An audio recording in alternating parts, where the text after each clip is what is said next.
Shit Right. happens that doesn't make sense and Right. maybe will never make sense. Right. But you don't have to understand it in order to decide to frame it in a way that makes you empowered by what you've gone through. You don't have to make sense of it. You just have to not blame other people ultimately when you move through your anger, which is important to Right. move through. Right. Not blame yourself, Right. not blame God, Right. and not victimize yourself to what happened. Ultimately find a way to be empowered by it. Stand by. 3, 2, 1. The following program comes from executive producer Lilian Garcia.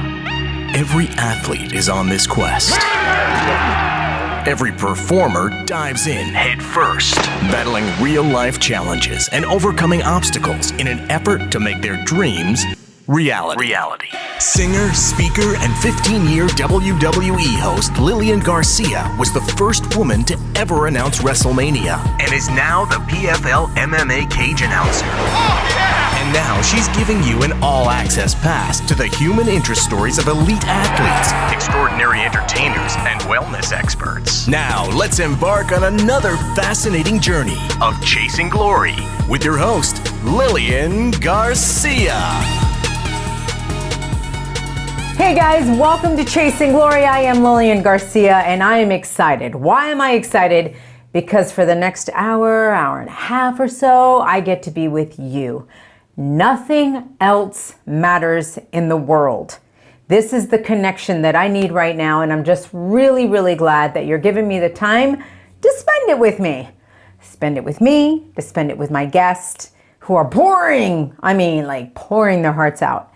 And in Q, my guest today is no different. This man is awesome. What a gem.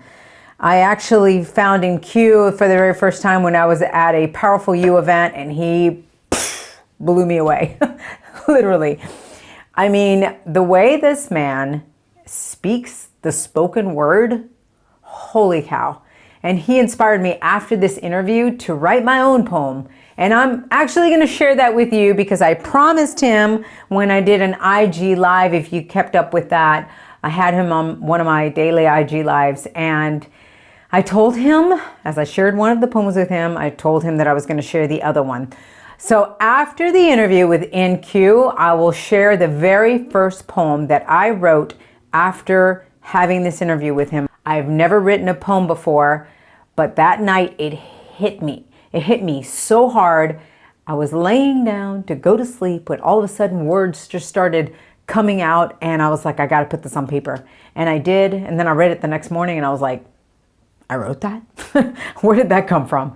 And so I'm going to challenge you guys as you listen to this interview with NQ, think about that for yourselves. This is a really good time to do that. During quarantine time, anytime, but especially during quarantine time, when you're trying to find things to stimulate you, things to do during this time that you can really challenge and go inside of yourself like you've never done before, trust me, writing a poem, no matter what, whether it's something painful or something hopeful or anything like that, just getting it down on paper, it's pretty fun. It's creative and it's cool. And then you look back and you go, whoa, that was coming out of my thoughts. So NQ, I thank you for that. Whoa, that's a good segue as I hit the book to announce that NQ has a new book. That's right, Inquire Within. That's what we're asking you guys to do, is inquire within. It is so important at this time to do that, because that's what this, for me, I think that that's what this whole time is all about, is inquiring within.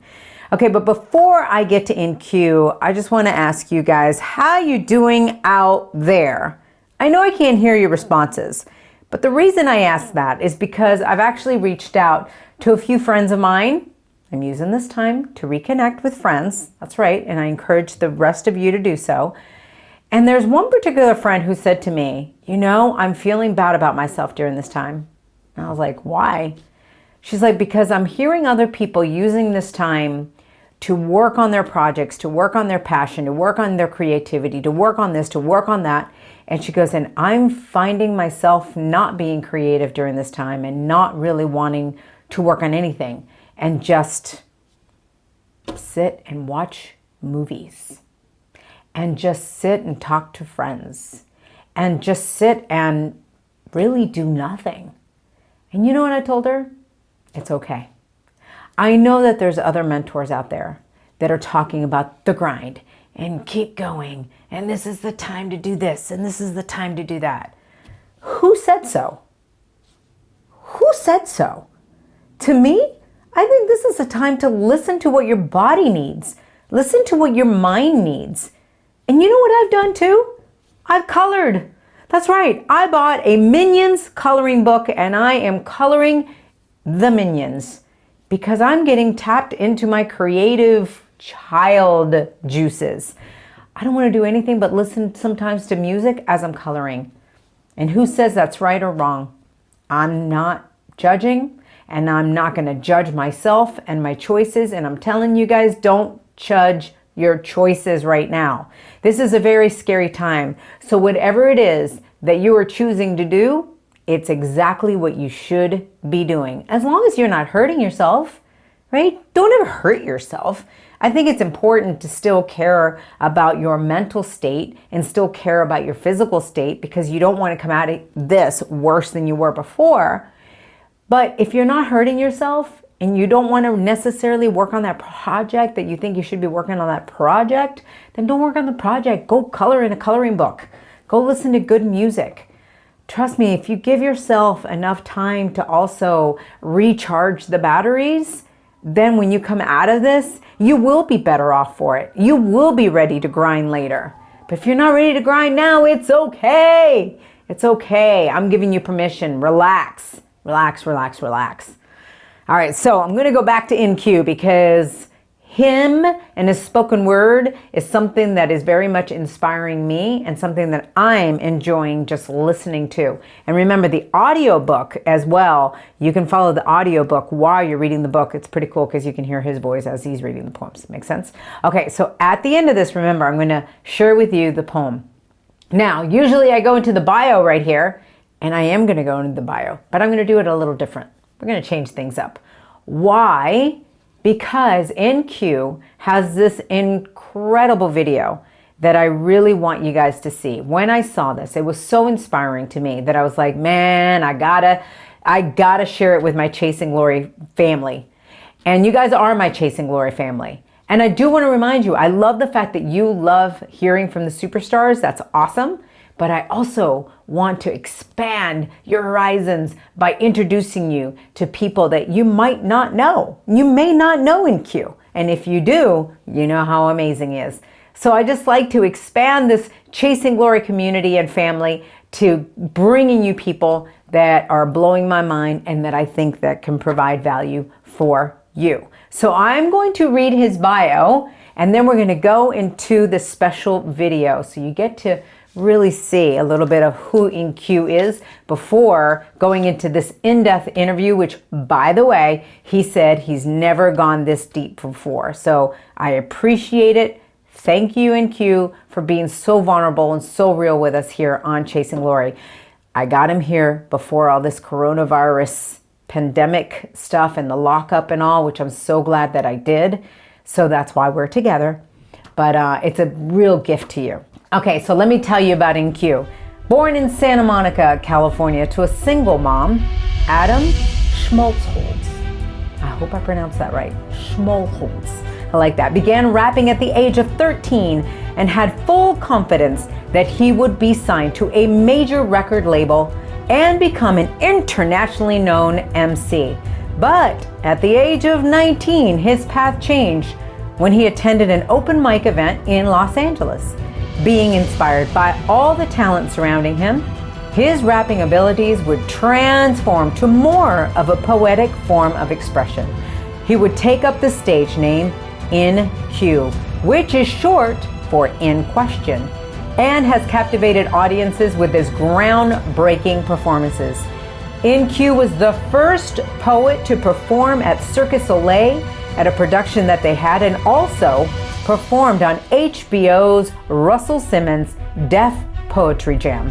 He has shared the stage with musical artists such as Eminem, John Legend and the Red Hot Chili Peppers, as well as performed for Quincy Jones. He has been featured on A&E and ESPN, and his videos have a combined total of over 70 million views. That's right, you heard me say it, 70 million views. His accomplishments include the National Poetry Slam Championship and being a multi-platinum songwriter. That's right, he's a songwriter writing hits for such artists as Selena Gomez, Miley Cyrus, Mike Posner, Aloe Black, and Foster the People.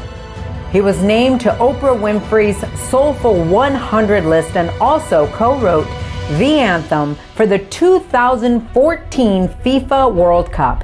In addition to his poetry and musical artistry, top organizations such as Nike, Instagram, Spotify, the Grammy Foundation, to name a few, have brought in Q to motivate their teams through his keynote speeches and amazing storytelling abilities.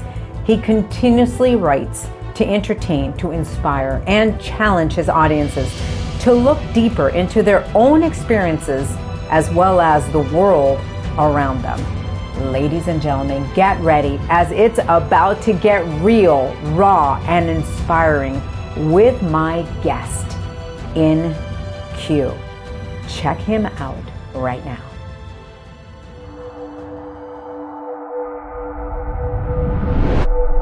I'm always asking questions about myself, about my reality, about my purpose. There's never a point where I won't have questions about things. And it's part of what makes this life experience so beautiful. But the questions sometimes are more important than the answers. So I keep asking. I was raised by a single mother. My dad was not around. And I didn't meet him until I was 15.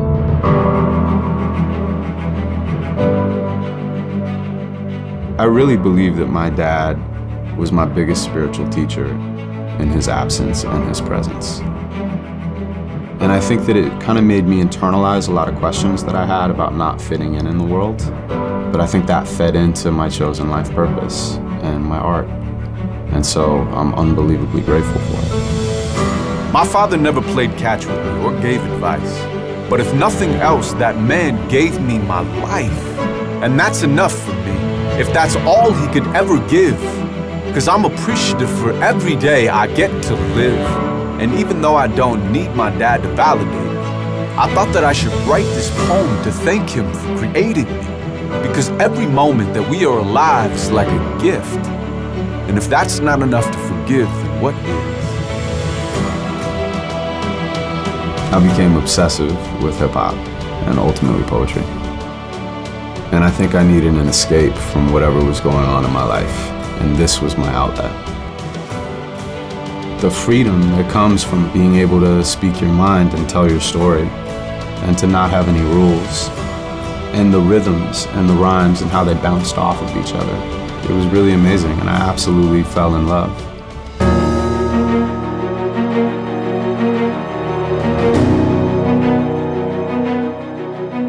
I want to help wake people up to not being a victim to their reality. And that's been a pretty big burden in my own life, I would say. But your superpower is your kryptonite. So I'm continuing to learn more and more about myself as I explore my writing. But how I feel doesn't necessarily affect how the audience feels. I'm providing them with questions that they can answer themselves, and sometimes that leads to something proactive and a real change in their reality that hopefully leads them more towards happiness and joy.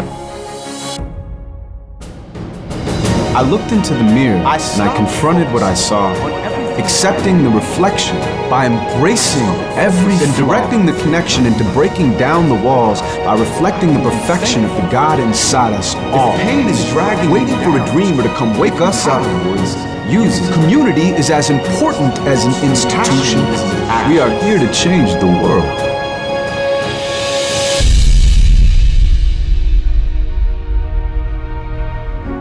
I want people to question their reality and to inspire individual and social and political change at the highest level through my art and through my life. And I really do think that's what humanity needs more of right now, is empathy. You know, is people listening to other people's stories and then telling their own and being vulnerable from a place of strength. And I'm taking my own medicine too. It's not like I think that other people need to do this. I'm doing it. That's why I'm writing. I want to disappear when I'm on stage. I actually think that my personality gets in the way. I literally would love to be able to get on stage and just be.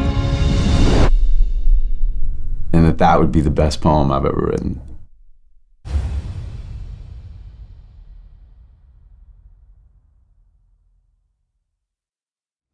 Yes, it is about to get real, raw, and inspiring with InQ. I'm so excited to have you here. I'm so excited since I saw you at Powerful You. Yeah. Oh my God. So let's go back, because that's how I met you. Was last year in May, I think it was. We were here in LA, huge Powerful You event. And I remember Steph, Purpura, and James, both of them saying, man, when this guy hits the stage, you're gonna be like, oh God, just brace yourself. And sure enough, you hit the stage, and both Henry and I were backstage going, what? Dude, you dropped some words. Thank you. You're so good at what you do. But I'm sure that did not come like overnight. Yeah. Right? People, or is it a natural gift that you've always had? No, I definitely had to work at it. Yeah. I mean, I probably put 25,000 hours into rhymes and language and communicating a message through poetry and spoken word. So, and they say that it takes 10,000 hours in order for you to become an expert at something. Yeah. And that's the thing, is people don't have the patience anymore nowadays. Yeah. They want to become good at something overnight, and then they get so frustrated. But I would say, what was it about words? Because I love to songwrite, but it's also a battle for me. What is the battle? The battle is the words. Rhymes, not rhymes, but I mean music-wise, as far as melody lines, I come up with it all the time. I'm like constantly going, oh, what about this melody line and that melody line? Then concept about what the song is going to be about comes to me naturally. Right. But then trying to write words that aren't corny or that's just like the same old thing that you hear over and over, that's a battle for me. And so I often go, man, people that can write words, is it something that they're just naturally gifted at, or is it something that they've had to really cultivate? And you said you've had to cultivate. Yeah, definitely. I mean, I fell in love with hip hop when I was like 13 years old. I grew up in Santa Monica, California. I was raised by a single parent. My mom was a school teacher. My dad was not around at all. And I think that I was very drawn to this musical style because I saw people expressing themselves and related to it. And I started to freestyle with my friends, and I think it was my first form of meditation. It was, I guess when you freestyle, you're not thinking about anything else but the next word or the next rhyme. So it puts you in the moment like nothing else can. And that was my first outlet for the things that were kind of suppressed inside of me that I didn't know how to get out or explain or even understand. And then when I was 19, I wound up in an open mic for poets in Los Angeles. And it's called the Poetry Lounge. And still, they get 350 people every single week. Wow. It's like church without religion. Literally, people show up and they get on stage, they sign up on a list, and people listen to them express. And it was the first environment that I've ever been in that I saw people being celebrated for their vulnerability. So when they got up and they said something that was true, everyone in the audience was like, they would cheer for them. It was a celebration of whatever story they had in their life, whatever experience they had, whatever thought they had. And it was really moving. I mean, some of the best art experiences I've ever had was as an audience member watching other poets on stage. And I got up, I started doing my rapping a cappella that night, and just literally never left. I went every single Tuesday night and put up new work.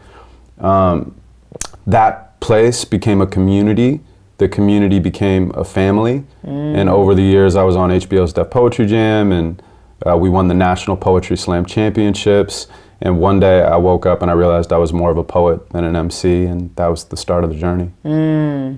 I love the fact that you said that, though, about how vulnerability, there's so much strength in it, because that's the same thing that's even happened here in Chasing Glory. Yeah. So many of the guests that come on and they talk about their vulnerabilities, and then they even say afterwards that we're like, wow, it's like a therapy session. Yeah.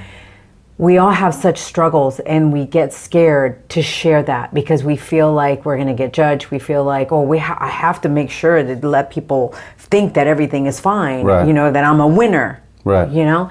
But it is in that vulnerable space that also there's so much strength. Well, that's so our much strength. humanity. Yeah. I mean, it's really the things that we don't talk about. You know, the circumstances are always different, but the human experience is the same. You know, and if you want someone to be vulnerable with you, you have to lead by example. You have to be vulnerable with them. You know, I do these poetry workshops all around the country and the world. I do performances, but the workshops are really about providing a space for other people to explore these stories that are unexpressed through this particular genre. But it doesn't really matter what genre of art you use. It's just about getting it out of your system. You know, it's better out than in.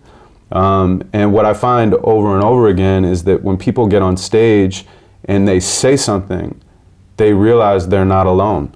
Yeah. Because they get that mirror from the audience, and the audience gets that mirror from them. And so it's the process of alchemy, you know, and the reason that I do it is because I see that over and over again, and the way that I do it is by stepping into it myself first. It would be irresponsible for me to ask the audience to be vulnerable if I wasn't first vulnerable. Yeah. And you know, if you're vulnerable with someone and they don't respond well, they're probably a fucking asshole. Right. And you don't have to hang out with them anymore. Yeah. You know, so it's actually a shortcut into figuring out whether or not you want to spend more time with somebody. Yeah, and did you grow up at all with, especially being a man, where vulnerability, it was like kind of ingrained in the fact that vulnerability is weakness? Yeah. And so you had a hard time because men have told don't cry. Yeah. I think now it's more accepted, but for a long time, especially because you said you didn't have your father growing up, which obviously I want to touch on. So how was it? Was it hard for you at first to be vulnerable? I mean, I would say my mom taught me to be open with my emotions, but the world reflected back that it wasn't safe to do that. You know, and I learned that pretty quickly. In what instance do you remember? I mean, many, many instances. Yeah. You know, so I think it's not only your, you know, nurture, but it's also your environment, you know, and wherever you are, you kind of learn how to operate based on that. And many times when we're kids, we're not really able to emotionally process the things that are happening to us, so we just go into an unconscious survival mode. And I think that if vulnerability is weakness in an environment, you're of course going to shut down to being vulnerable or being open about what's going on. And it makes sense. But what winds up happening is then we drag that into future situations where there is no threat. Yeah. So when we become adults, we're just kind of replaying that same record over and over again, and we don't know that we're listening to this music, you know? And so there's a unconscious way that we behave, and something happens and we get triggered by this, and we're not responding to actually what is happening, we're responding to some unresolved past that we're dragging into this future situation. So I think the more that we can acknowledge that, the more that we can alchemize that, the more we can actually act from reality, you know, what's happening right now, rather than some history that we still haven't worked through. History or fear in the future. Right. There's so much fear in the future that really cripples us. I suffer from that. Yeah, of course, me too. Yeah? Yeah. And sometimes it really does steal my joy of today, and then I get so mad at myself, and I'm like, what are you so worried about of something that hasn't even happened, or the fear of this, you know, I think we talked about it off camera at the very beginning, how we both grew up with this money security, money Yeah, security, of money course. security. So when I get worried, like if there's not, where I feel like there's enough coming in the future, then I go, oh my God, how are we going to have a roof over our head? Right. How are we going to, but it hasn't happened at all, Right. not yet, but it's stealing and is robbing my joy. And I go, how do I do this? How do I stop that? Well, it takes you out of the present moment too, which is the That. only thing that we have. Right? All we have is right now. Right now. Nothing else exists except for this particular moment. So, if you change the present, you change the past and the future. But knowing that, how do you then disrupt that program that runs in your head that goes, yeah, but it's natural for you to worry about your future. It's natural because that's the way your parents grew up. That's what was instilled in you. It's natural. It's natural. Because I look at myself, I look sometimes in the mirror and I'm like, hello, wake up. Right now you have a roof over your head. You have food to eat. Like now is all that matters. But yet inside I'm like, it's still, why do I still worry about that? And I don't know how to like immediately, completely erase it. Yeah, I mean, it's a process, and it's a process for all of us. It's not a destination, what do you do? It's a journey. I mean, I have different practices that help bring me back to the moment. I mean, I meditate. I've been meditating for 4 years straight, twice a day. I literally never miss. It's non-negotiable for me. And I use that word very specifically. Like when I started meditating, it was actually right after my father died, which I thought was not going to be an issue for me. And it was much more impactful than I would have expected. And I remember I was like in Joshua Tree with a girlfriend at the time, and we were just kind of exploring. And I said, I'm going to sit down on this rock and meditate. It was the first time I had ever actually decided to meditate. I think I had dabbled in different environments in the past, but I always said, oh, my mind is working too much. I had insomnia for many, many years. I was like, I'm not good at meditation. And I sat down and I was high. That helps. Well, it could help or not help, depending upon many situations. Yeah, exactly. But so I sat down and I was on this rock, and the thing is that I had a realization during the meditation, and the realization was that I had never understood what meditation was before, and I realized that it was a gym for letting go. That's all meditation is. Heard it put that way. Love it. And so basically you're practicing letting go of your thoughts and your emotions over and over again. And like anything else, you're building that muscle up. And life is literally about letting go. Yeah. I mean, ultimately, you let go of everything. Yeah. You build your life, you build your identity, you accomplish all of these things, and then in the end, you let it all go. So you're practicing letting go of your thoughts and your emotions so that when you're in the moment and you get triggered, you're better and stronger at letting go and returning to what's actually happening. And I think if you act from what's happening, you have way more power to decide how you want to respond. So that's one of the practices I use. And love it. Writing has been a huge thing for me. Therapy has been a huge thing for me. Still don't understand why people judge therapists. It's like, you don't want to fucking have a coach for your life? Yeah. Amen. For your life? Amen. So there's a lot of things that I pursue that have helped me, and every area of my life has continued to get better and better and better. That's awesome. Yeah. So let's touch on the fact that you, like you said, you didn't know your father. Yeah. How then that did affect you. But so take us, your mom is a single mom, struggling single mom? She was a school teacher, so she definitely, she gave me a great life. Is it just you or your brothers? Yeah, it was just me. I have 2 brothers and 2 sisters that I've never met. I met one of them one time, which was a wild experience of going into a coffee shop and looking around and seeing who kind of looks like me. But on my mom's side, which is obviously where I was raised, no, it's just me and her. But wait a minute, where your brothers and sisters were from your father? Yeah. Got it. Okay. So can you give us a little bit of rundown as far as like, you're with your mom, you're you knew that your dad was not around like immediately? Oh yeah. From what you can remember. When was the first time it actually was starting to affect you? Do you remember? I mean, I would say that it affected me my whole entire life. I mean, as soon as I became aware of That's what I mean. myself. About what age? Do you remember, like, around what age where you were like, where is Dad? I remember that I had a deal with my mom. My memory is fucking for shit, really. Okay. Sorry, is this That's okay that I'm cursing so yes. much? It's fine. Sorry for anybody out there. It's you, it's fine. Okay.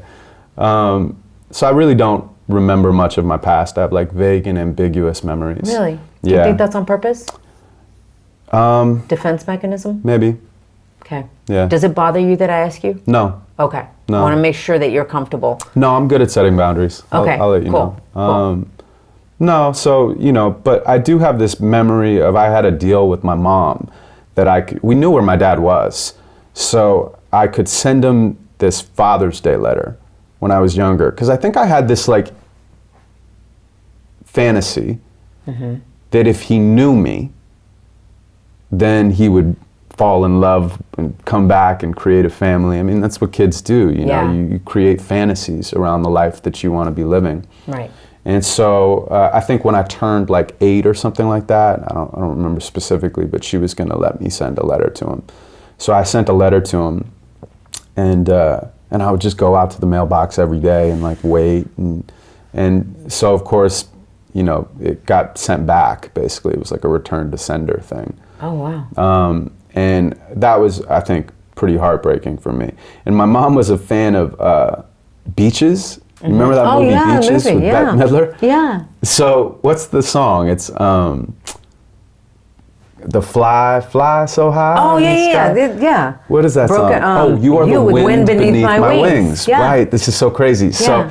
So she leaves the house one day, and Michael Jordan was my hero. Okay. And in many ways, I thought Michael Jordan was like my surrogate father. He's like the person that you look up to when you don't have a male example. Right. So I remember I was like really hurt about my actual father not responding.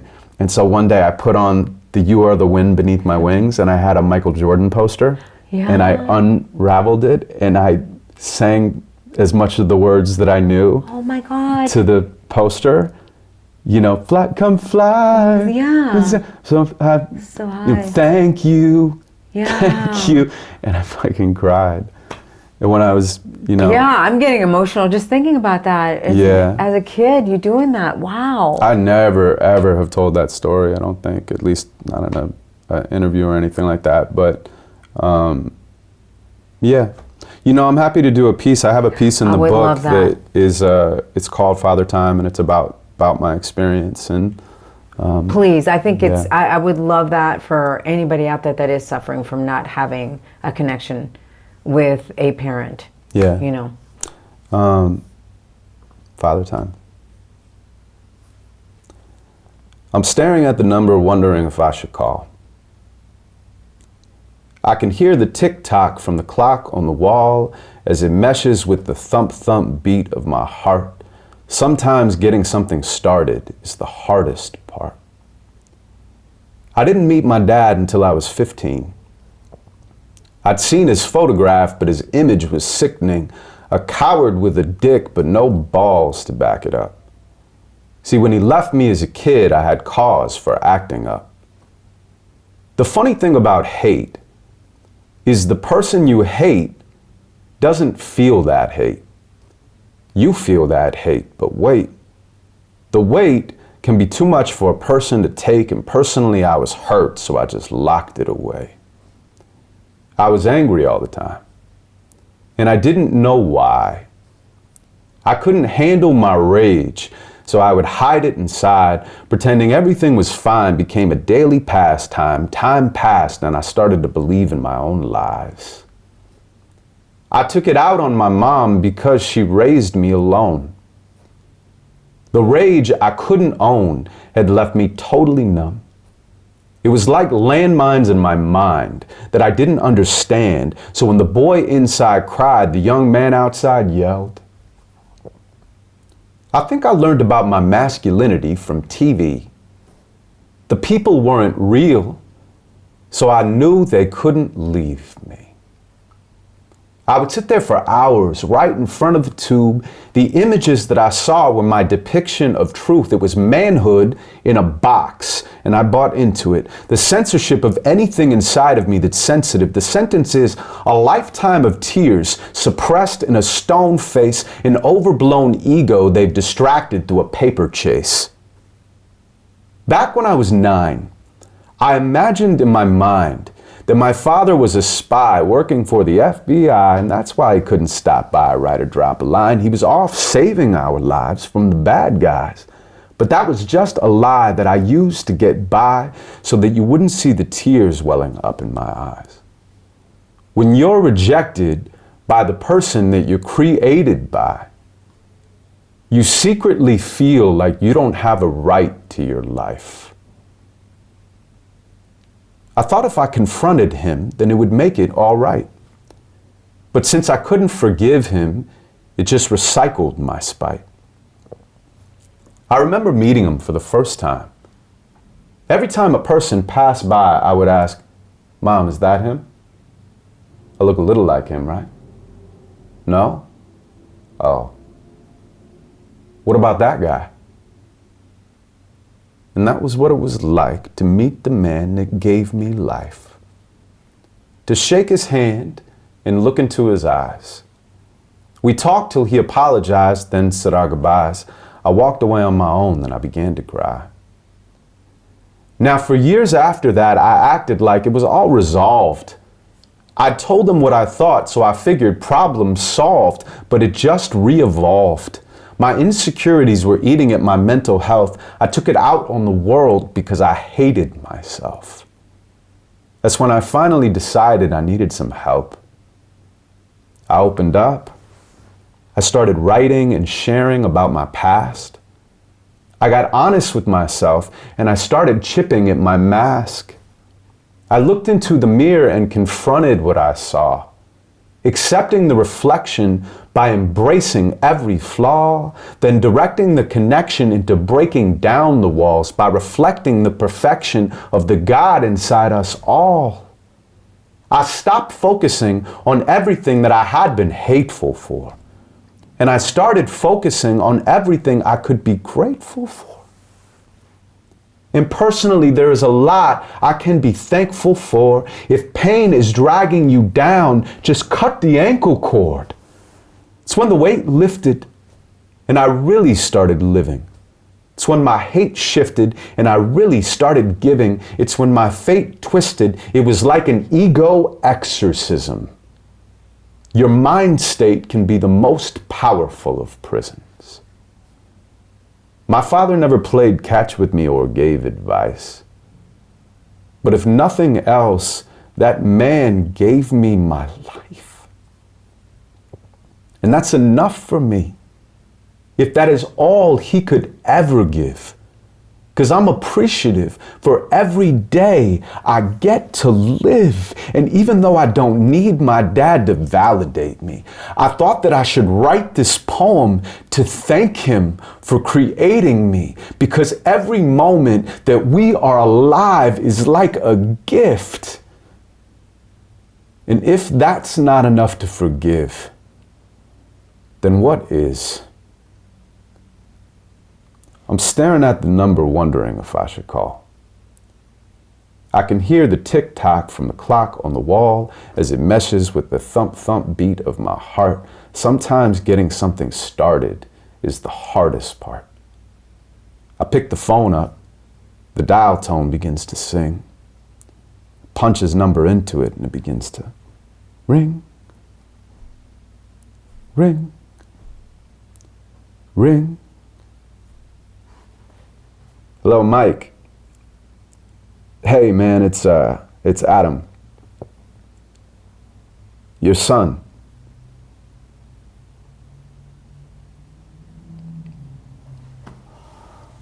Wow. Dude.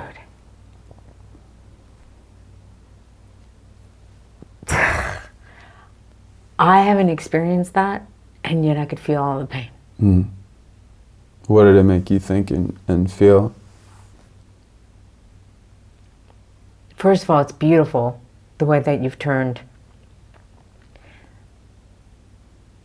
such a traumatic event in your life into finding those nuggets of the things that you can hold on to that you're grateful for out of it. Because I always talk about silver linings, how to me I feel like there's silver linings in everything.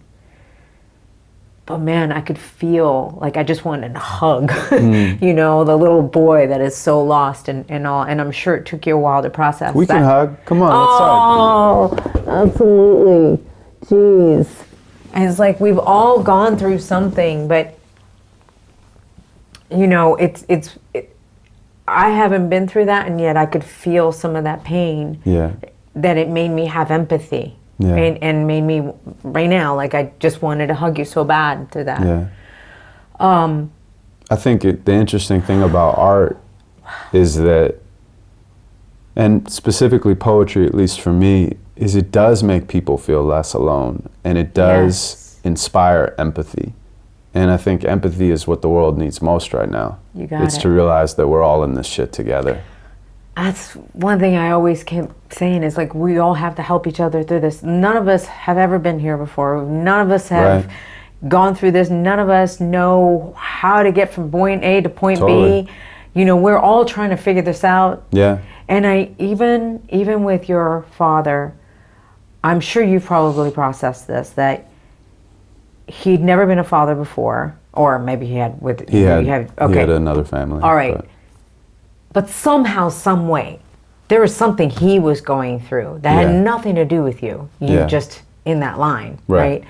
But he was going through something that he couldn't process or you just couldn't be a father. Yeah. I'm sure you've probably... I have, and also I would say, I mean, I don't want to get into specifics because, you know, I still, as much as I can, respect the privacy of that whole family. Of course. But I will say that what he did in life, I do very much respect what he did. And without going into the details, so this is a man that was, from my experience, complicated. Yeah. You know, and we're all, as I said, and as you said, figuring it out in real time. So I can't speak to what his experience was or what his emotions were. And why he decided to do what he did. Right.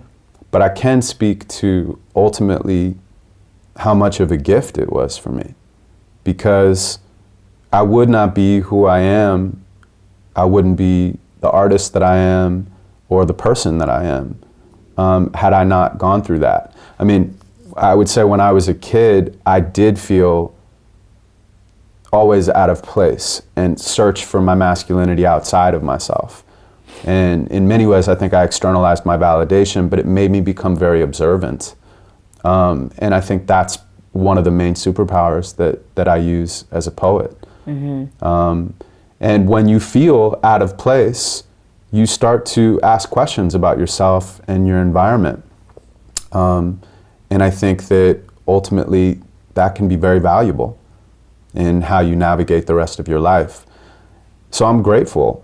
I'm really grateful for everything that I've gone through. And by the way, for anyone who's going through something out there, you know, we don't always have to understand why. I mean, shit happens that doesn't make sense and maybe will never make sense. Right. But you don't have to understand it in order to decide to frame it in a way that makes you empowered by what you've gone through. Mm-hmm. You don't have to make sense of it. You just have to not blame other people ultimately when you move through your anger, which is important to move through. Right. Not blame yourself. Right. Not blame God. Right. And not victimize yourself to what happened. Ultimately find a way to be empowered by it, because that's a decision that only you can make. Mm-hmm. And I refuse to feel like a victim to any of the circumstances that have happened in my life. And you made a choice, because you could have made a choice to be completely delinquent and make some really poor choices and inflict your pain on others, which is what happens a lot. Yeah, and I did, by the way, you know, in my own way. You know, I would say I've lived a lot of different lives in my life, and I've worked really hard to get to be here with you right now. Yeah. And also to really be here with you right now. Yeah. You know? Are you... I mean, I'm sure you learn from those experiences too. Yeah, for sure. So you can't be, I know that we all make mistakes. Yeah. We all do. I always say, if you can learn from your mistake, then it becomes so valuable. For sure. And it becomes a gift. Yeah. That's happened to you many times, I'm yeah, assuming. So that's, you're thinking of something specific? For sure. Just in my life, how sometimes, even with my own anger or something, that I've been frustrated and gone through something, and I've inflicted pain on someone else without, just backlash, words, whatever. It had nothing to do with them. It was just my own pain, and they were just in the way. Right. And it's the same thing. It's like you get triggered, and you're not actually in reality. Right. You bring all of this unresolved emotion from the past into this new moment, And if you don't get this stuff out, by the way, you take it out on someone in traffic, or it becomes a disease. Yeah. Because it's trapped inside of you, and all emotion is energy. Mm-hmm. So you have to find a way to positively release the energy and create something with it rather than destroy. Right. And ultimately, it really is about alchemy. Yeah. It's about integration and transformation. Mm-hmm. Wow.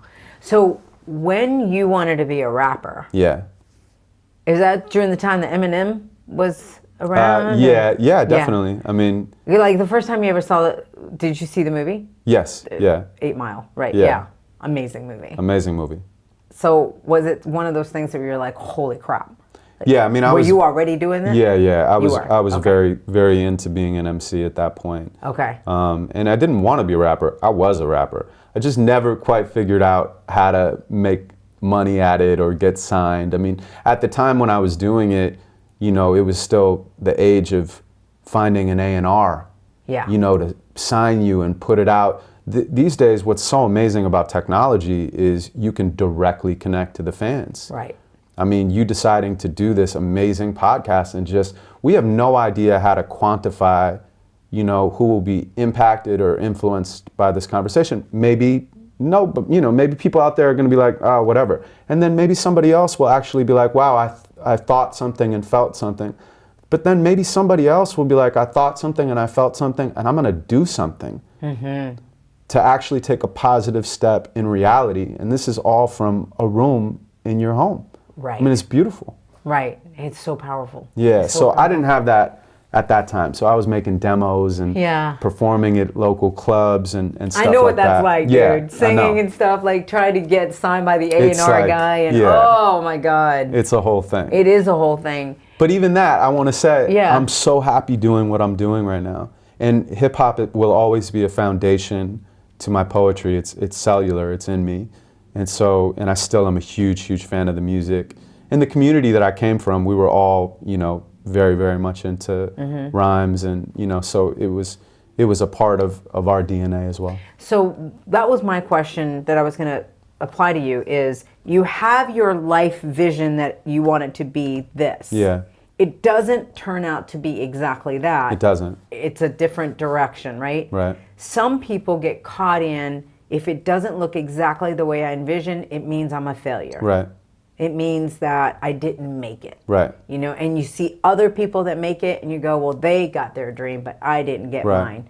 How were you able to be fulfilled even though yours didn't look exactly the way you thought it was going to look? Well, so there's the fairy tale answer, which is, it just kind of happened very naturally. And then there's the reality of it, which is the reality. At the time I was holding on to what I thought I wanted. What's really interesting is that people, they find something that they want, and then they hold on to it to the point where they suffocate it. And then they're trying to validate themselves by succeeding in that one thing that they thought they wanted, and they don't really often pay attention to whether or not they still want it. So sometimes people are actually going after something for years that they don't even want anymore. They just haven't realized that they don't want it. They want to succeed for the sake of saying, well, all this time was worth it. Right. But if they would pivot, they would realize all the time was worth it. All the tools that they, everything that they learned along the road would be better equipped to going in this new direction. But people hold on to things. I talk about in the book, there's a difference between an idea and an ideology. because an idea is a tool that you can use in your life that will change as your truth and your experience changes. But an ideology it's almost like a prison that you have to force everything in your reality into the frame of. And then if that ideology becomes a part of your identity, well, that's a whole thing, man, because that's why people can't change their minds. Because if they change their minds, they not only lose the ideology, they lose a part of who they are. It's like a fucking death.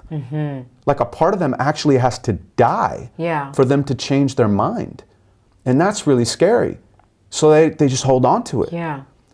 But, you know, and then in the book, I joke is that I then decided, okay, well then I'm only going to use ideas. And I said it out loud as like a declaration to the universe, like I'm only going to use ideas. And then I realized I just created a new ideology. Wow. So that's the whole thing. What made you want to write this book?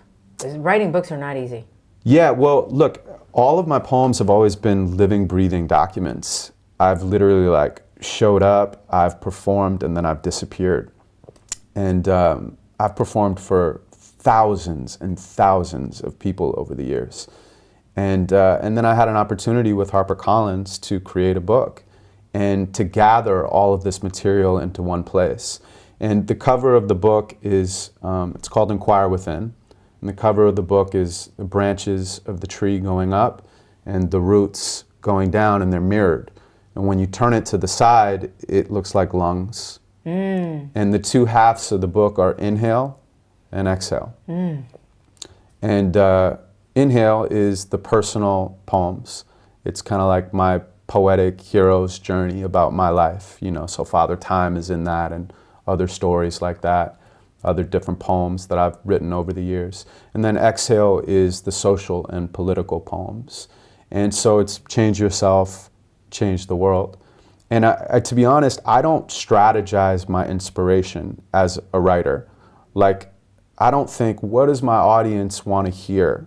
Or what's popular right now? Yeah, you can't. I think that's one step away from manipulation. Yeah, that's dangerous. And it's manipulating yourself first. Yeah, it's unauthentic. It's not authentic anymore. Yeah. Exactly. And I think it is dangerous. That's a great word, because you're in danger of losing your authentic voice. So in that way, all I really do is I look around and I say, what am I annoyed by? What am I inspired by? What am I moved by? And I start my poems there. And if I start my poems in a place that's true, the rest of the poem will almost write itself if I give it enough time and space. This is Chasing Glory with Lilian Garcia. All right, guys, I promised to get right back with the show because I love this interview. I love hearing all of these inspiring words. But I want to tell you about something right now that's going to inspire you. As you know, I'm a big advocate at taking care of yourself, whether it's mentally or whether it's physically. So let's talk about the mental game. How can you take care of yourself mentally, but at the same time have it be fun? Well, something that I found that I absolutely love are mobile puzzle games. And Best Fiends, whoa, blew me away. Okay, guys, it is so much fun. It is colorful. It is a puzzle game that anybody can do because it's just a casual play game. So you don't have to be a gamer. But you gamers, obviously, you're gonna love this too. But anybody can play this, and you collect points, you go to different levels. You can also play with people online. That's pretty fun. All right, Best Fiends, check it out because right now it is free to download. It is always free to download. That's what I love about them. So get your free download, engage your brain with fun puzzles, and collect tons of cute characters.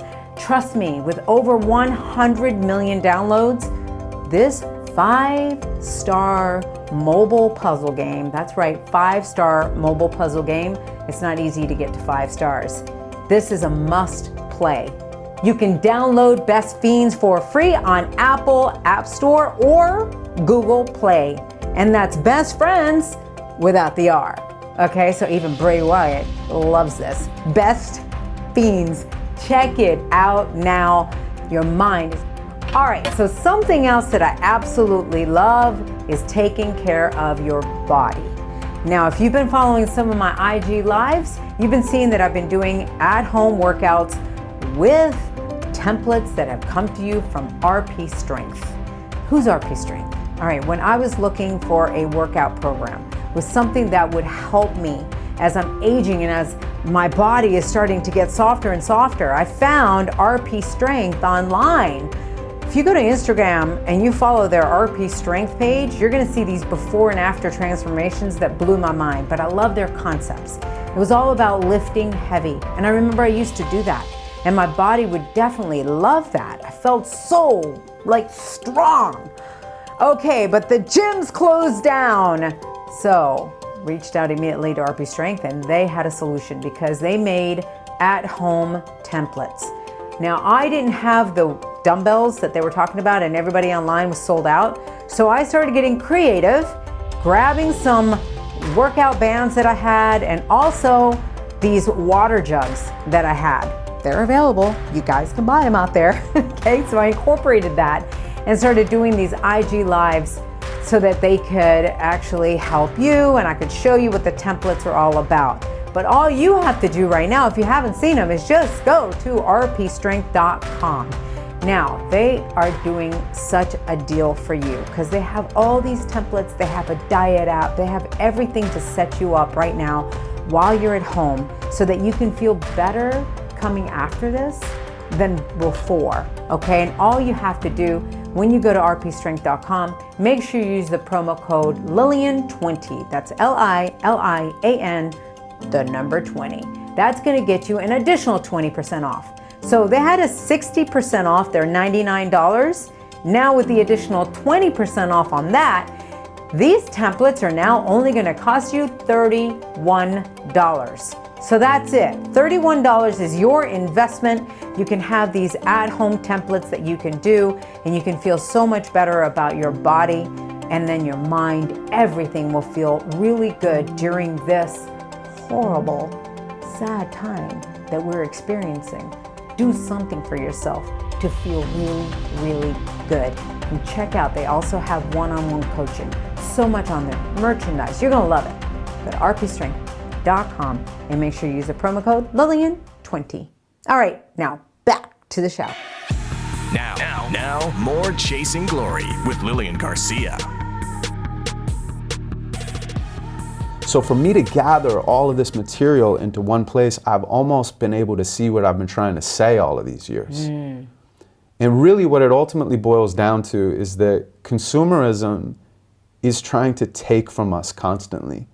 It's trying to take our likes, it's trying to take our love, it's trying to take our attention, it's trying to take our time, which we can't buy more of, by the way. Right. It's trying to take our information these days.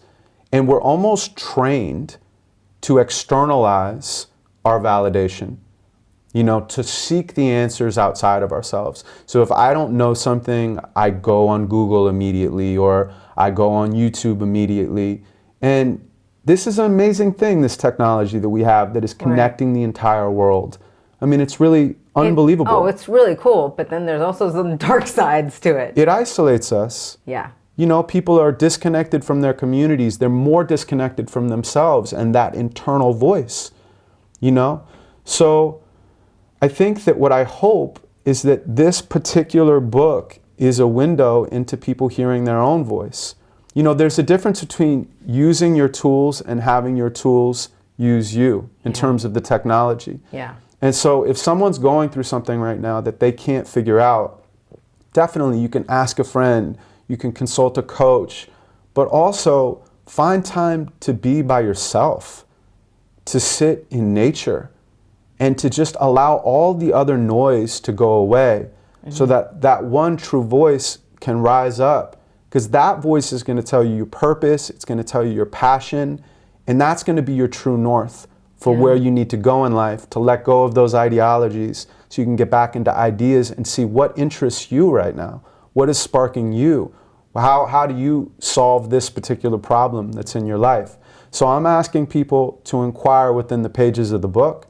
I asked myself to inquire within to create the book, and I hope that people inquire within while they're reading it so they can ultimately have a quicker route to get to their own voice, which is what what I really want. So that's why I think I created it. That's beautiful. Yeah. And what would you say as far as like I saw myself the other day. I went to the beach. I was like, you know what? I need some, like you were saying, nature or just beauty. And I love bike riding on the beach. Yeah. And yet when I was bike riding, all I wanted to do was cry. And I was upset at myself going, here, I'm in Santa Monica, beautiful boardwalk. And yet I kept just this right here. I just like, and then I said, just let it go. Just cry. Just cry. If you don't know why you're crying, just cry. And I was in one direction, just crying. I said, if anybody's looking at me, they're like, gee, she's got broken up with or whatever they're, the creation of the story that they're giving. And I'm like wanting to tell them, I don't know why I'm crying, I'm just crying. But you're still emotional. I can feel it in you now. No, it really hit me. I was like, why am I crying? What do you think you were crying about? By the way, I agree with you. It doesn't matter unless you know. But I'm asking if you know. Yeah, that's what I think. But it's funny because by the time I turned around and came back, I felt different. And I was like, oh, that was actually a really good release. What I started processing is what we were talking about a little bit beforehand. Like right now I'm working on an album. Right. All right. Beautiful. I have a rapper actually that I'm doing it with, Josiah Williams. We did a song together and we performed it live at Powerful You. Yeah, I remember. Oh, that was dope. I remember. Thanks. I just put it back together. That was awesome. Thank you. Yeah, absolutely. We had an amazing time. Yeah. I felt really good. Like it just felt, I've been missing singing. Yeah. But the mold thing that I was telling you about before is really attacking my vocal cords. Yeah, I know. And attacking my sing, that part, right? Yeah. So, but I'm working on an album with him.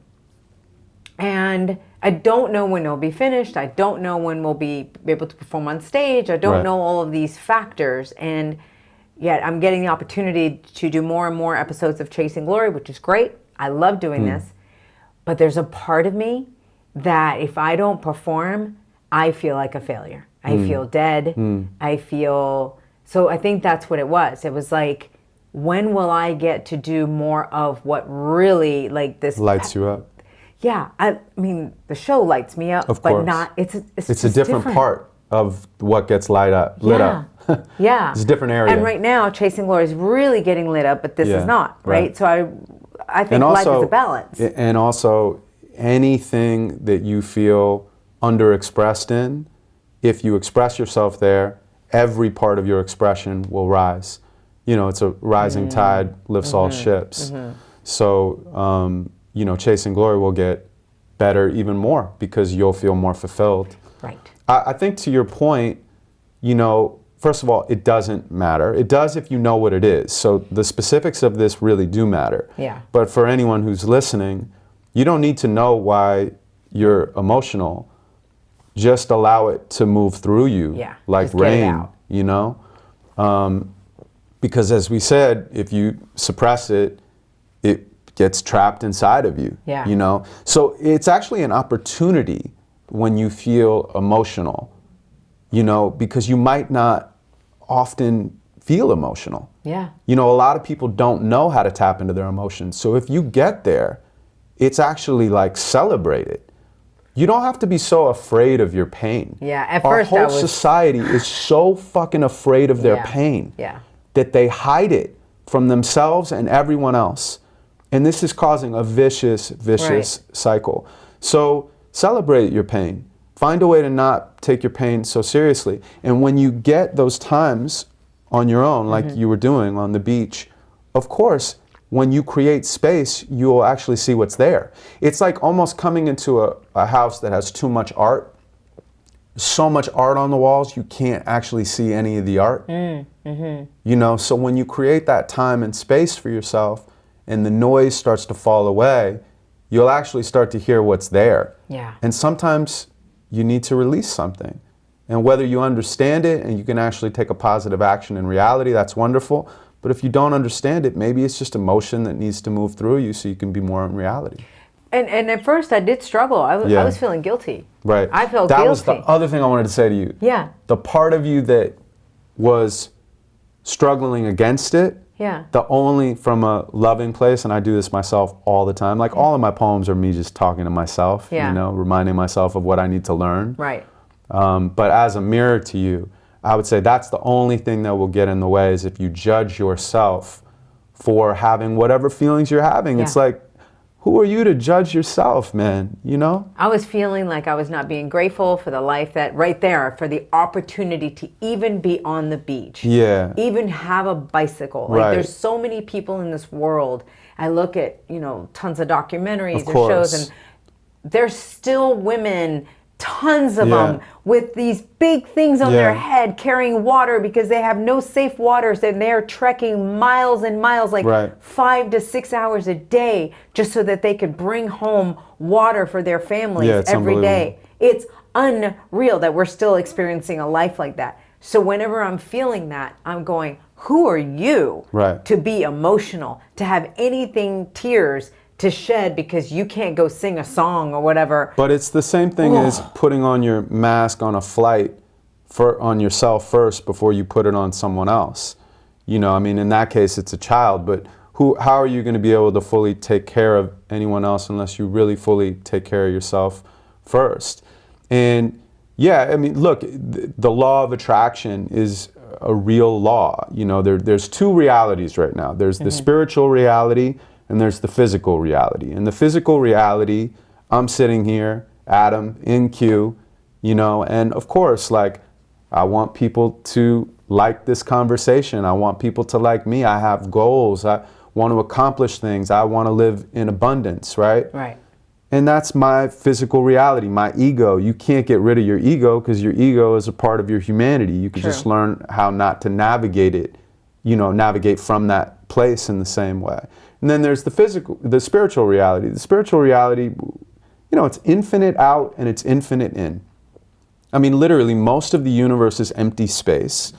We're all vibrating energy when you get down to the cellular level. So that means we're in a sea of consciousness right now, basically. And both of those things are true at the same time. And then within the physical space, there's the individual and there's the collective, you know? And you do have to keep all of that in mind simultaneously, in my opinion, to live my best life. And I'm learning on a day-to-day basis how to do a better job at that. But what I do know is that if the law of attraction is misinterpreted to only be happy all the time, which a lot of people think you have to do. Right. Like, I'm happy all the time. Like, I'm happy all the time. That's fucking bullshit, man. You have to live all of your human experience, which is your negative emotions too. And you can't suppress them or hide from them or ignore them, because as we said, they will transform into something else. You have to allow them to move through you. And if you allow them to move through you, then you can actually release them and create something else with them. Yeah. So, you know, I mean, I cherish all of my negative emotions that come up because they're a part of who I am. But I choose not to operate from those places in a way that perpetuates it or creates more. So when you're riding down the beach, you know, there's a long way to come to get back to you on the beach, but when you're riding down the beach and you're feeling that stuff, when you judge yourself for feeling that, I mean, you're judging the truest part of you that's coming out in that moment. And you can't argue yourself out of that with logic. Right. You know, what you can do is you can feel through it, you can acknowledge it, you can release it, and then you can go home and say, I'm gonna do something for someone else right now. Or I'm gonna be generous in a new way. You take that energy and you redirect it to create something that you wanna see in the world. And I think if more people did that, including myself, the world would be a better place. You're right. They always say you're going to feel better when you do something for somebody else. Anyway. Yeah. I think that's the thing is as a society, we are so into the me. Yeah. And we have this song that continues and repeat. Right. And that's what's making us feel so empty at the same time. It's me to the point where it's like, you know, buy this and you'll be loved. I mean, that's really what it is. I mean, it's just over and over again. Like, get this, do this, accomplish this. There is never an end to more. I know. If more is your goal, you'll never get there. Never. You know? You said you had a poem about superheroes. Yeah. I definitely would love for you to do that because I mean, here in the world, especially with WWE and all that, we have superstars. Yeah. You know, and we have learned through many of them that have been on the show that it is a struggle getting there. And it is a struggle even once you get there. We have this vision of a superhero that we want to be a superhero like they have it all figured out. Right. I don't know what yours is poems about, but like I know it's that, and so I please to of course. Absolutely. I want to say though before I start, I think that there is this thing in society in terms of our heroes in general, where we place them on this pedestal. You know, even me as I was describing it, I'm like superhero. Yeah. And I think that there's something beautiful about that, but it also separates us from those people. So when I look at my heroes and I idolize them in that way, then their accomplishments, it's like almost discouraging to me rather than inspiring, because I feel like, well, I can't achieve any of that. Like, you know, they're perfect. They're, you know, they're so hot, you know. And so when we can actually look at our heroes as humans, you know, not look up to people and not look down on people. Look at people, man.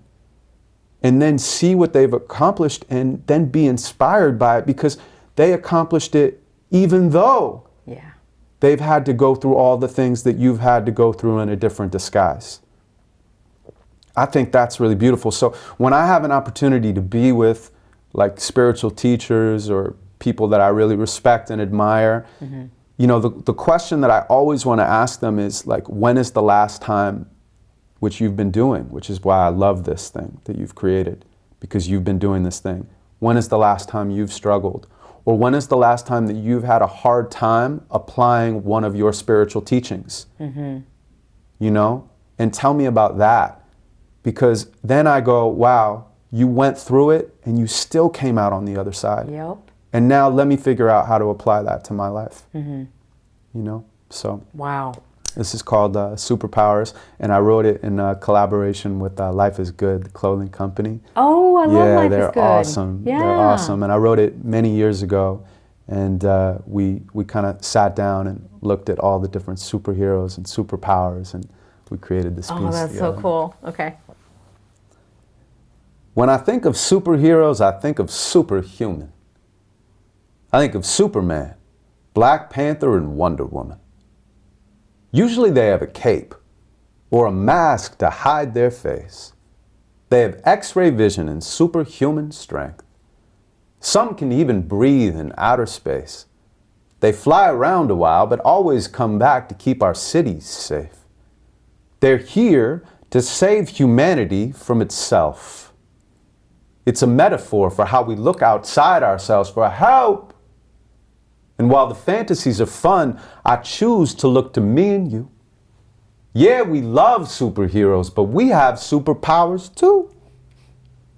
I mean, it starts with being open to this moment. If you do, then you can own it.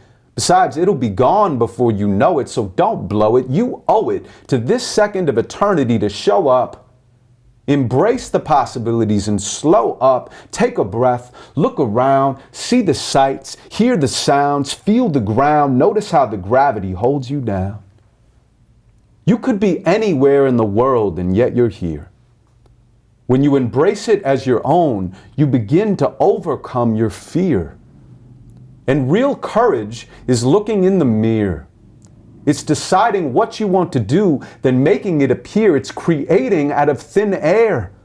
You must be doing something right if you got scared. Otherwise, you wouldn't care. It's a process to get here to there. We're all on the journey and we're learning. But building muscle means you're going to feel some burning. So don't deny it, simplify it, try it, see if it can work for you. Change perspective to get a different view. And don't forget, you better laugh at the truth. Because sometimes a sense of humor is the only thing that can pull you through. It's medicine when you can let it in. An attitude of gratitude will bubble up from within. So even when the storm clouds block the blue from your sky, you'll remember that the sun is waiting for you on the other side. And having fun is something we must decide. From the lows to the highs, it's all a part of the ride. I could throw my hands up or hold on for dear life.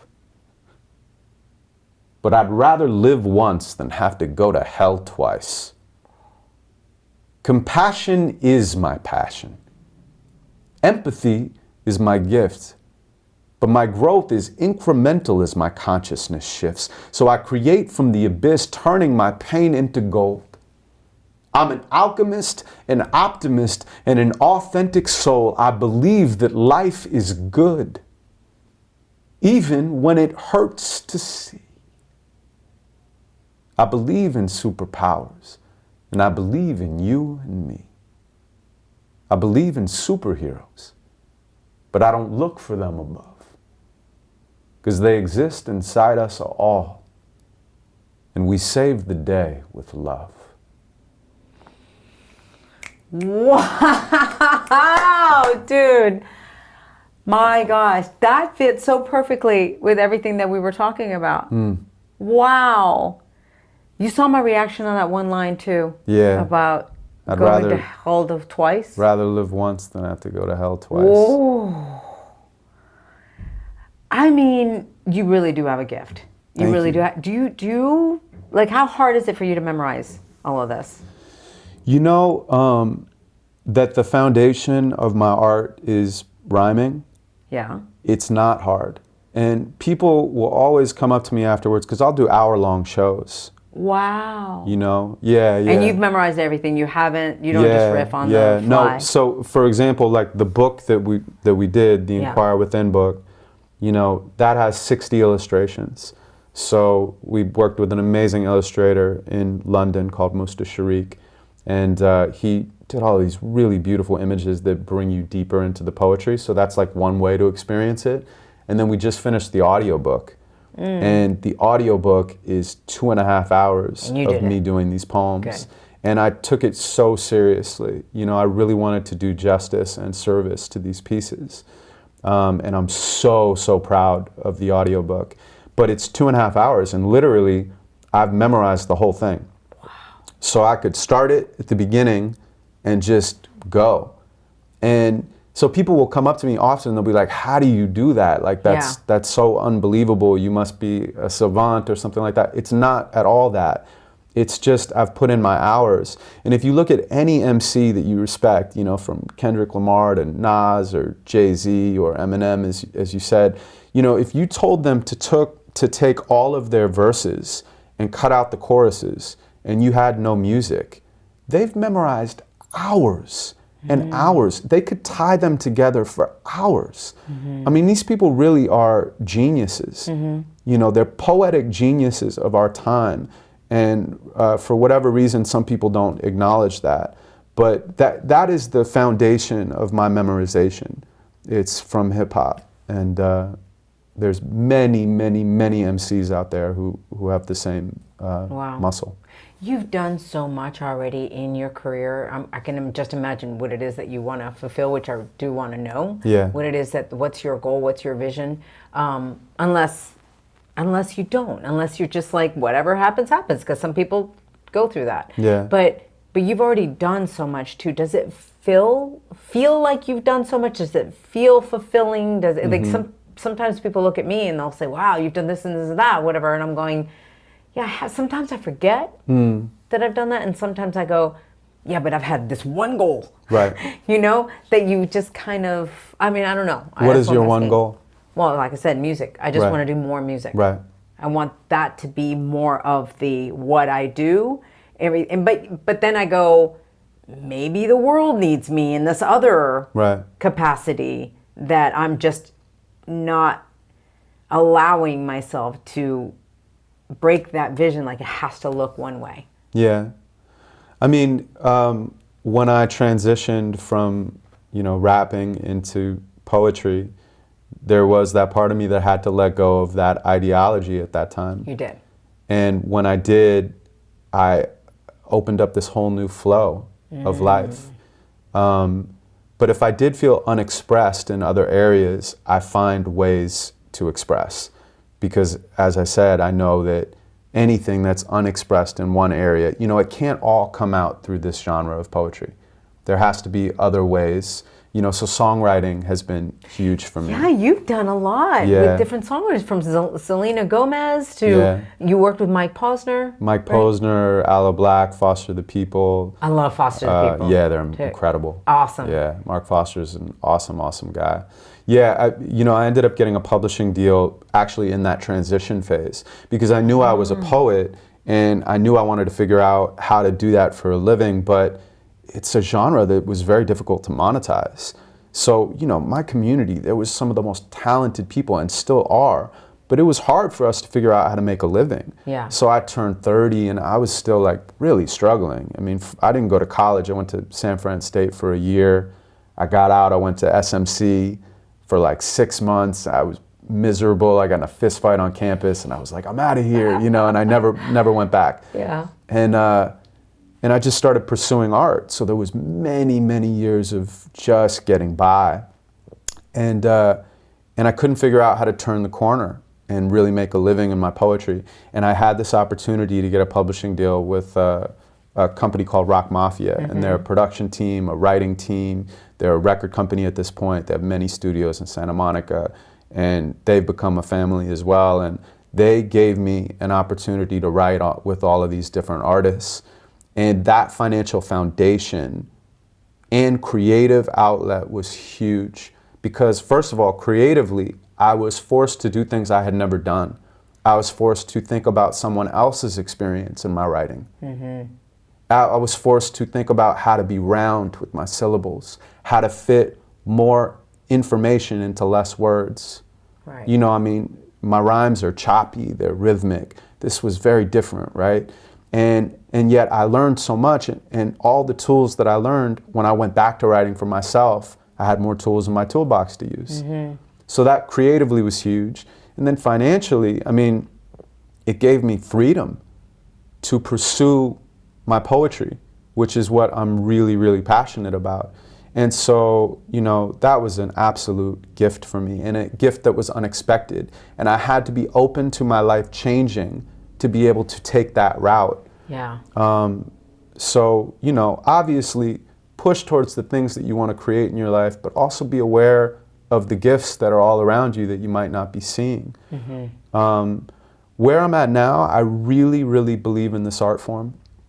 And I believe in it for myself, but I believe it for many, many other poets that are out there that I look up to, you know, that are a part of my community, and the poets that have yet to come. I mean, my dream is that 8-year-old boys and girls are going to be like, I want to be a poet when I grow up. And I don't think that there's any reason that poets shouldn't be on magazine covers and on late night and have their own sitcoms. And, you know, and I think that if you want to break a genre, you have to make a star. And if you make a star, it's an anomaly. But if you make a few, it's a movement. And, you know, Saul Williams, like Rudy Francisco, you know, Sekou Andrews, Shihan the Poet, these people are stars. And so I'm just proud to be a part of this wave, and I'm looking forward to seeing where it crashes. I'm sure you're inspiring somebody right now. I'm sure somebody from this whole audience that's watching this goes, that's what I want to do. Beautiful. Right? I just know it. And by the way, even if you don't want to do it for your living, just do it. You know, just for fun. That's for fun, for an opportunity to express, for a new experience. You know, think of a moment in your life. The workshops that I do, I mean, I have all these prompts, but really they're just platforms for people to explore their own stories through a genre they would never usually use, and then to be celebrated for it by expressing it. So it's just, you know, choose a moment in your life that changed who you are as a human being, and just sit down and write for a half an hour. And I don't have any rules for poetry. I think if you intend it to be a poem, it's a poem. So you have to intend something to be a poem, and then you have to choose something that is moving and meaningful to you. If you do that, I promise you it will be surprising how quickly it comes out. And then choose somebody in your life that you want to share it with, and just read the poem to them, create the space, and then see what they think and feel, and allow it to be supportive and constructive and positive and curious, and then ask them questions, and it will deepen your relationship, you know? Wow. Well, I want to thank you, because seriously, even just doing the research for this led me to hearing more of your poems, and as my eyes were watering every single time. Thank you. I was like, my God, I mean, you do move me. Even your Instagram, I want you to tell people how to find you, for sure. Yeah. If you want to get the book is on my website, which is in-q.com, or you can, of course, get it on Amazon or local bookstores. It's with HarperCollins, so it should be everywhere.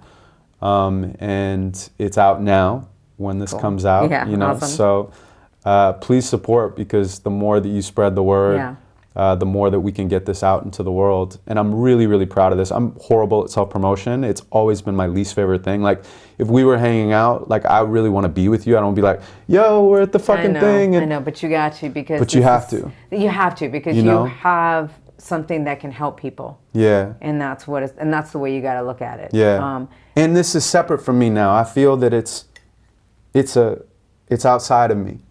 You know, so I feel it's a joy to promote this, because I feel that I want it to have a life of its own now. Yeah. You know, so, and then on social media, it's at InQLife. And if you do buy the book, you know, tag me, let me know what you think of it. I definitely want to know what everybody thinks of the book. Love that. You know, spread the love and spread the poetry. Yeah. As I was finding out about your name, InQ, then I found out that it was because it was in question. Yeah. That's what it means, right? Because you just had a lot of questions? When I was 15, my friend was like, you know, I was rhyming, and he was like, your rap name should be Inquiry. Inquiry. And so it was Inquiry. Yeah. And then people started calling me InQ, and then people started calling me Q, and then eventually it kind of transitioned into In Question. And so I've had that my whole life. You know, people have been calling me Q forever, and it's ingrained in me. You know, if I go to a dinner party and I'm like, oh, I'm InQ, I sometimes feel like a douchebag, but it's really a part of who I am. So you don't resonate with Adam very No, much? I do. I mean, you know, people who are close to me sometimes call me Adam, but most people wind up calling me Q. Got it. Yeah. I think it... Go ahead. No, I was going to say, it's almost a persona, too. Yeah. That you create that you can identify with. It was probably my own superhero at the time. Yeah. And now I'm learning how to integrate and align so that they're one and the same. And I just wanted to thank you very much for having me, because I mean this. You know, anytime I'm on a podcast, you know, you've created a relationship with your audience, and they trust you. You know, and you've done many, many, many episodes. I think this is the 137th episode, which is crazy. And so they trust you, they believe in you, they know you, they love you, or people are just listening for the first time. And so for you to open up a space to bring me here and allow me to share my work, that means something to me. And I honor that, I acknowledge that. It doesn't go unnoticed, and I wanted to say it out loud. Oh, wow. Thank you. I know when I saw you do your thing on stage, we were Powerful Women in Utah, and I was like, man, I just got to get you on. And I'm very selective as to you know, who comes on the show, because I really do want to provide something that the audience is going to get something out of their hour, not go, God, I just want my hour back. Right. I want them to feel like, For sure. wow, I got to listen to that again. For sure. Which a lot of times is what people do. They'll be like, I'm going to listen, you know, they'll listen to it multiple times just to literally get it engraved. But as we do wrap this up, I want to ask you, because I always love to ask this, although you've kind of touched it on a little bit, but, you know, as you're a kid looking at your life, has your chase for glory looked the way you thought it was going to look?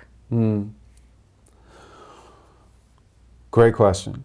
I think, you know, it's a question in my mind in hearing that is, there was many times when I thought I was chasing glory, but I was actually running from something.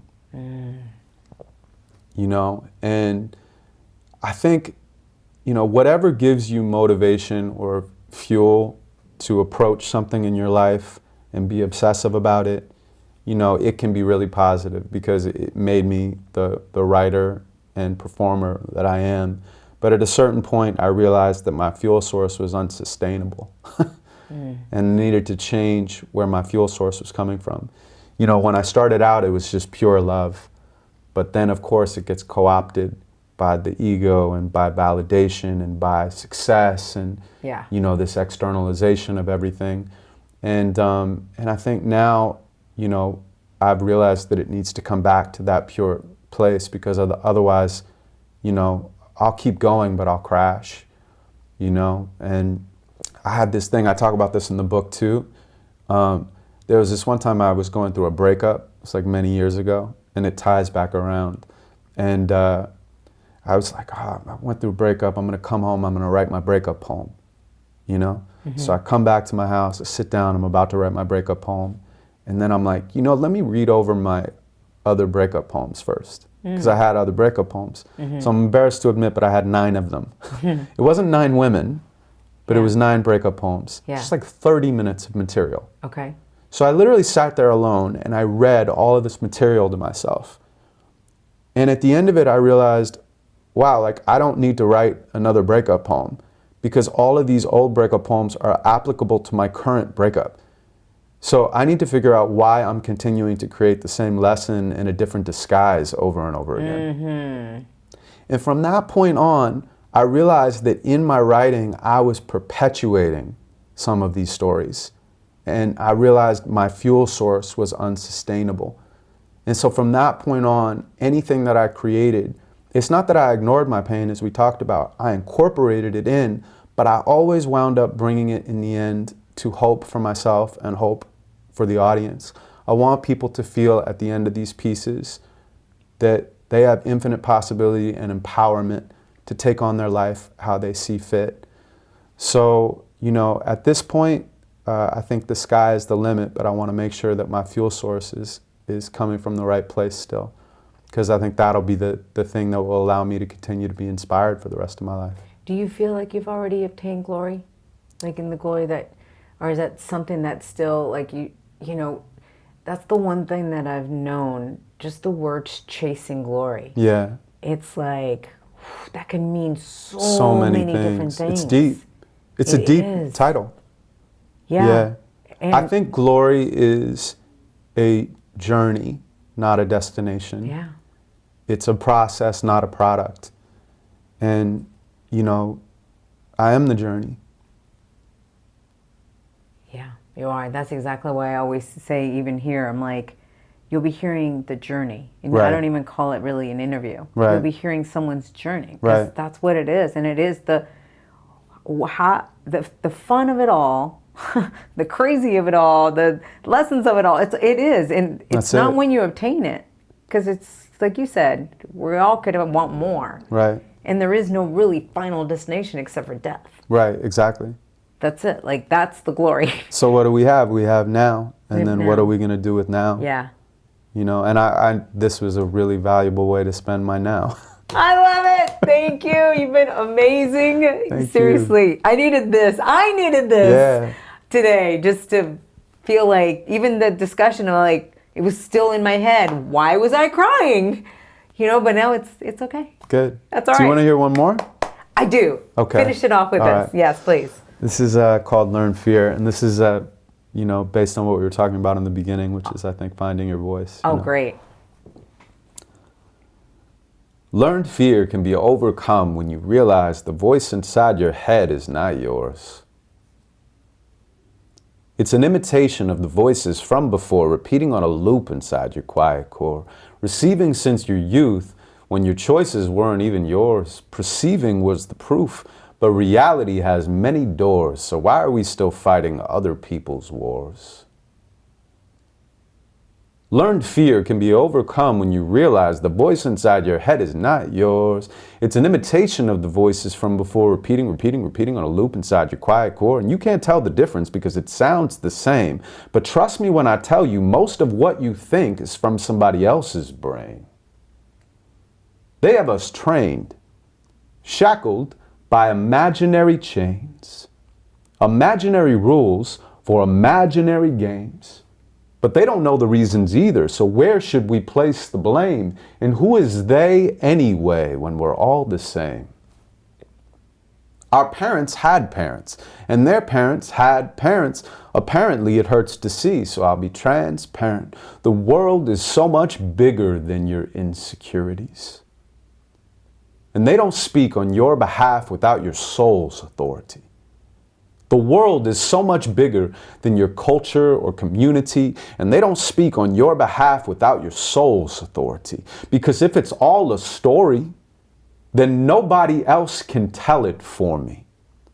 Since I'm always transforming, I defy a category. When you do the same thing the same way, it's habit forming. But nothing in this land of woman and man is mandatory. It's all just transitory. Our world's a laboratory. Experimenting on today can change tomorrow morning.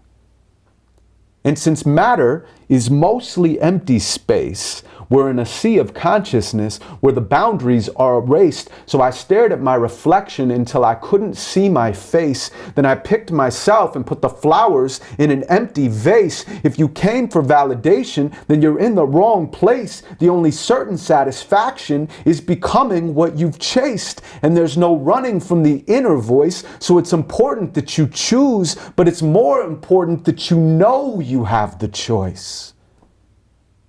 You have a choice. Are you living someone else's life?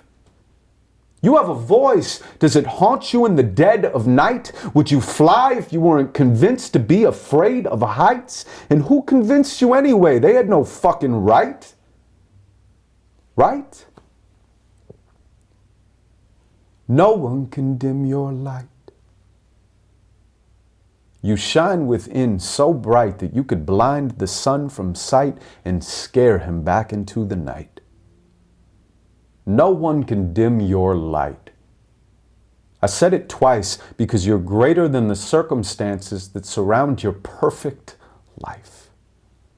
You're not your nature or your nurture, you're a prototype.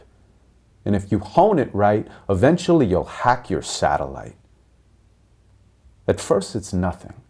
Then nothing turns into a whisper. Turn the dial and it gets crisper in your transistor. Wait a while and the whisper turns into a scream. It overwhelms your system and you won't know what it means. But pump the volume up and it can tell you all your dreams till pretty soon it's the only voice you'll ever need. Now all you have to do is listen when you want to lead. Your fear disintegrates when you decide to stop and breathe. It's your authentic voice. And no matter where you go, it never leaves. And that's God, no matter what religion you believe. I'm starting my own religion. And everyone is welcome. But nobody can join. If you did, you'd miss the point. Wow. Tremendous. Thank you so much. Absolutely tremendous. What a way to close out the show. Thank you. Thank you for having me, really. Oh my God. No, thank you. This was amazing. So, woo! All right. Let's go out and live our lives. And like I said, that was therapy. That was therapy. Thanks. Appreciate it. This is Chasing Glory with Lilian Garcia. And there you have it. InQ. I told you, awesome guy. What a talent. Bringing something so different to the world. Because there's not a lot of poets out there. Or maybe there are, but we just really don't know them. We hear about the past poets, years ago.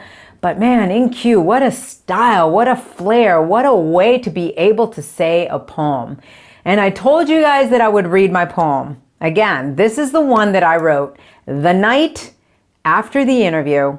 I went to bed, and as I laid there to fall asleep, all these words came rushing out. I wrote them all out. The next day, when I read this, I was like, whoa, I didn't even know that came out of me. Like, what was I thinking? But I'm going to go ahead and share it with you. It's my first poem ever written. I do write songs, but this is a little different.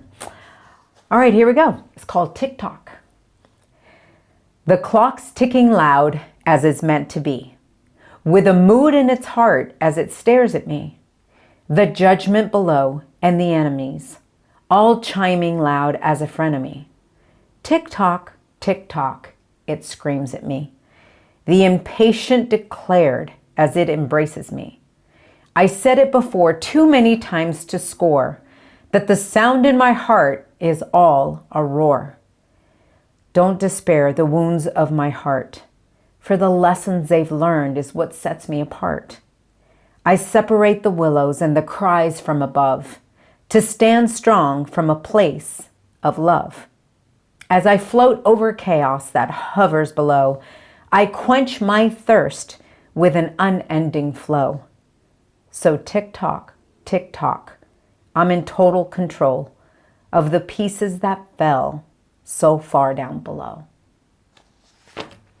Thank you. Thank you for allowing me the space to share that with you. It is a little vulnerable for me. Why? Because I know some of you are going to be like, what did that mean? You know, it doesn't even matter. Make it mean whatever it's supposed to mean for you. It's like a painting, right? When you see a painting, 10 people could see the same painting and have 10 different things that the painting meant to them. Poems are the same way. So again, I challenge you. Go out there and write a poem. Don't over-criticize yourself. Don't over-analyze it. None of that. Just let your heart pour out and do it.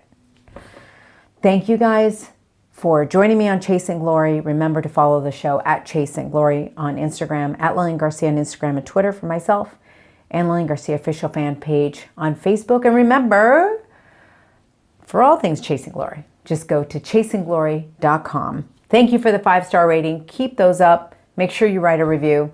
Tell me how this episode hit you, please. I'd like to read those next week on next week's episode. All right, for now, go out there and live with much peace, love, and passion. And remember, always be yourself. Trust that it's enough. I love you dearly. Bye. Thanks for joining us here on Chasing Glory from executive producer Lilian Garcia.